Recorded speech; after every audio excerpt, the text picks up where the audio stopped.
Kazi yini nithanda idrama kangaka delo waziyo. Abantu bayitshela ukuthi manje kushuthi uShivambu noMalema abalwile hawo. Kodwa nilungene itshela kanjalo ngoba lokho kuzosiza ukuthi abantu benganaki. But abantu abayicabangisayo indaba bayabona ukuthi kwenzakalani. I-IFP ihlangane ne-ANC. Wawucabanzi konke kwenzeke lokho. Wakwakuphupha nje ngishulele. Chu okazi. I-IFP ne-ANC emva kokubulalana okungaka bahlangana bangena embhedeni nomlungu phakathi ko-blanket. And then you're surprised if uShivambu eza kwi-MK. Really? Come on. Musani kuyiqolekisa nini. Njengamanje kudlalwa igame yepolitiki. Kudlalwa igame ye-chess. It makes sense ukuthi i-MK ne-EFF ne-ATM kuhlangane kube into eyodwa. But we all know ukuthi kunzima ukudedela amandla. Especially uzowadedelela kuyingane encane, AMK.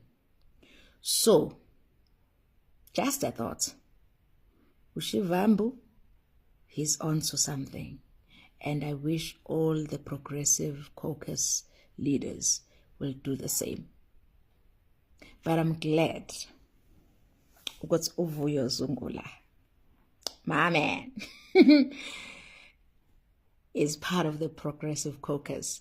Uyichaze kamnandi uVuyo lento ukuthi because into esihlukanisayo thina ne-EFF ilento yama-borders yona nto ngempela ekuyiyona nje inqakithi kuthini ukuthi ayi thina sifuna uklina ikhaya lethu. Uyabo? I-EFF ifuna ukuthi kuvulwe ama-borders. Nanso into esiphambana kuyona kakhulu. Okunye izinto ezingalungiseka.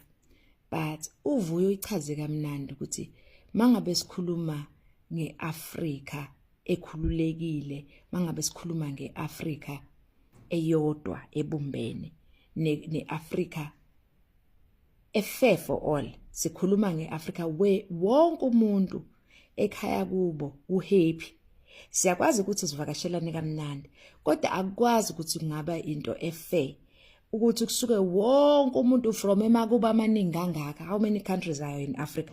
Bonke bazogcwala la, bazodeplete ama-resources. Emva kwalokho bese kumele thina nathi siyompampa emakubo.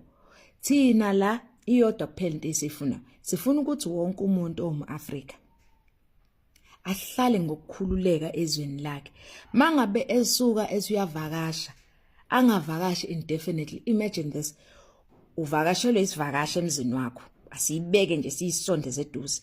Uvakashelwe isivakasha emzini wakho. Isivakasha sahambe, siqale sicela i-backroom yokuhlala kwakho. Usinike isivakasha sihlale e-backroom. Ngoba phela into yomhamba engakanani ingangenswe yenyoni. Isisomhamba singakanani singangenswe yenyoni. Umnikeze i-backroom. Next thing umuntu, hawu usezakhela ingadi yakhe. Awu usebiyele kwi-backroom yakho. Awu okay, usenegate lakhe aphuma ngayo. Akaxoxa njalo wena kwakho la.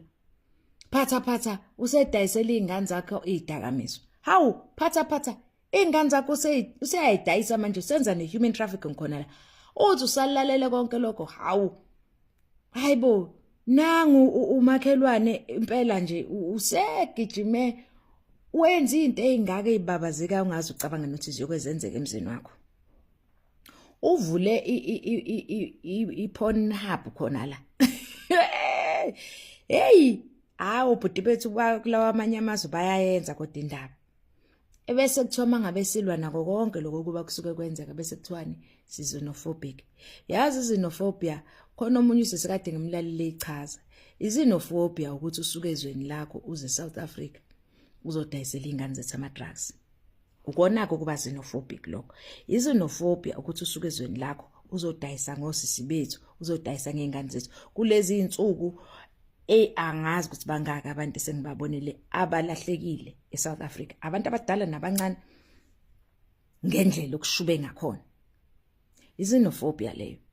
Xenophobia ukuthi wena uthi ungawadla ama-drugs kodwa ubudlise zithi ingane ama-drugs. Uyayizwa leyo nto.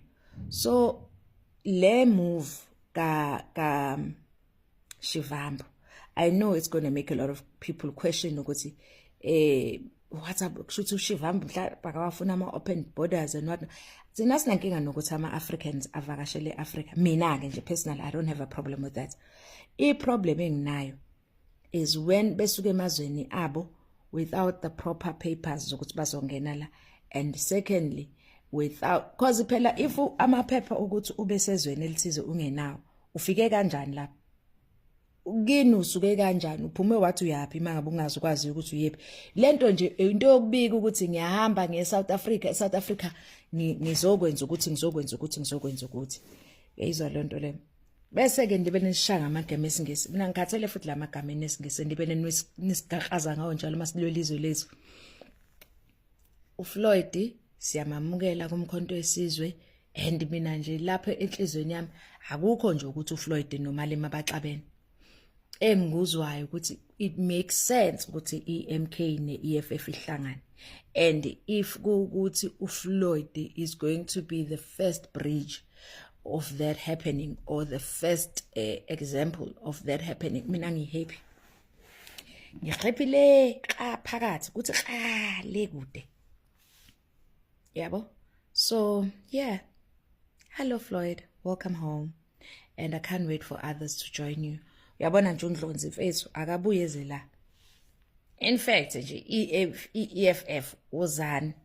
Ngiya understand kona ukuthi kuzothanda kuba nzinyana ngoba kunzima ukudedela amandla, especially mangabe une vision ethile ngalawo mandla ukuthi uzowenza kanjani, ufuna ukwamisa kanjani, and then all of a sudden sekumele ukuthi wadedele. No, I understand, but ke uzani ekhaya la umkhonto wesizwe akusiyona inhlangano kepha umbutho. Siyanibutha nonke, uzani sizolwela umuntu omnyama, uzani sizolwela umAfrika, uzani sizokwenza sure ukuthi umhlaba wabantu ezandleni zabantu.